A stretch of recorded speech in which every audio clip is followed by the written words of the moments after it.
Bonjour les amis. Alors je vais vous parler aujourd'hui du catalogue Le Gadouri Rouge et en particulier des prix contenus dans un vieil exemplaire du catalogue Gadouri Rouge. Et je vais répondre à une question en fait qui m'a été posée par DT qui se reconnaîtra. Et voilà la question qui m'a été posée. Bonjour, bonne année et surtout bonne santé. Je possède un vieil exemplaire 1991 du guide Gadouri sur les monnaies françaises. Est-ce que la valeur des pièces en général, aujourd'hui, a beaucoup changé en plus ou en moins? Salutations, DT. Alors d'abord, un mot pour ceux qui ne connaîtraient pas sur le Gadouri Rouge. En fait, il s'agit du catalogue de cotation de référence des monnaies françaises de 1789 à 2021.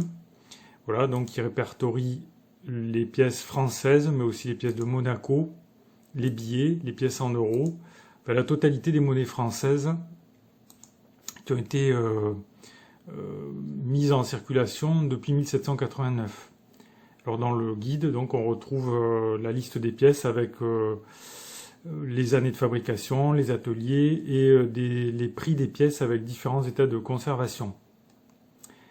Alors la question donc c'est est-ce que les prix affichés sur les vieux exemplaires du Gadouri sont encore valables en fait, voilà.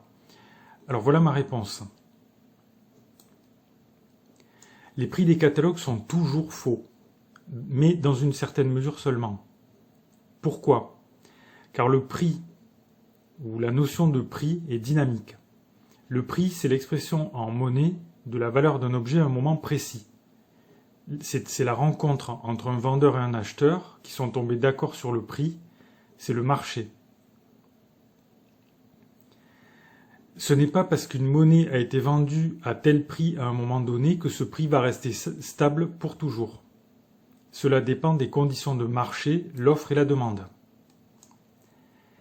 Les catalogues présentent des prix passés, forcément, donc ces prix sont faux.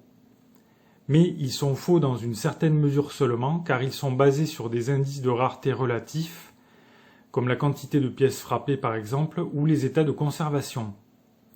On voit que l'offre en termes de prix peut être très large. Mais l'offre sur le marché peut être inexistante, ou la demande peut être modérée ou inexistante à un moment donné. Donc les catalogues donnent des indications très intéressantes sur la rareté relative des pièces, mais leurs prix sont faux. On peut aussi rajouter que la question de la quantité de monnaie en circulation et la vitesse de circulation de la monnaie jouent sur les prix, surtout sur la longue durée.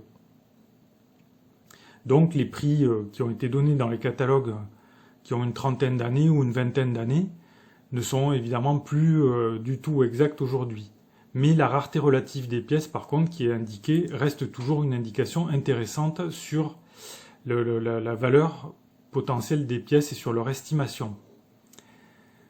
Donc on voit que la formation des prix, de manière générale, c'est un jeu à quatre bandes. Il y a l'offre, il y a la demande, mais il y a aussi, qui joue sur le prix, la quantité de monnaie disponible, la masse monétaire si on veut, et également la vitesse de circulation de la monnaie. Voilà les différents éléments qui jouent sur la formation des prix. Alors conclusion, oui, les vieux catalogues sont toujours intéressants à titre documentaire pour établir le prix des monnaies, mais leurs indications sont relatives et non pas absolues. Pour la valeur des pièces, il faut regarder au cas par cas. Voilà, donc j'espère que cette réponse à cette question nous semblera pas trop alambiquée. Si vous avez des questions ou des remarques ou des commentaires, ou si vous voulez discuter sur cette analyse des prix contenus par les catalogues, vous pouvez le faire dans le fil de discussion qui se trouve sous la vidéo. Vous pouvez également, si ça vous intéresse, acheter le catalogue de cotation de monnaie française Gadouri Rouge, si vous ne l'avez pas déjà. Donc là, vous avez l'édition 1789-2021, avec des prix actualisés, mais bon, qui sont toujours faux quand même, plus ou moins quoi. Et si vous voulez acheter ce catalogue, vous pouvez cliquer sur le lien qui se trouve sous la vidéo. Si la vidéo vous a intéressé, vous pouvez cliquer sur le pouce j'aime. Et cette vidéo est terminée. Merci pour votre attention et à bientôt.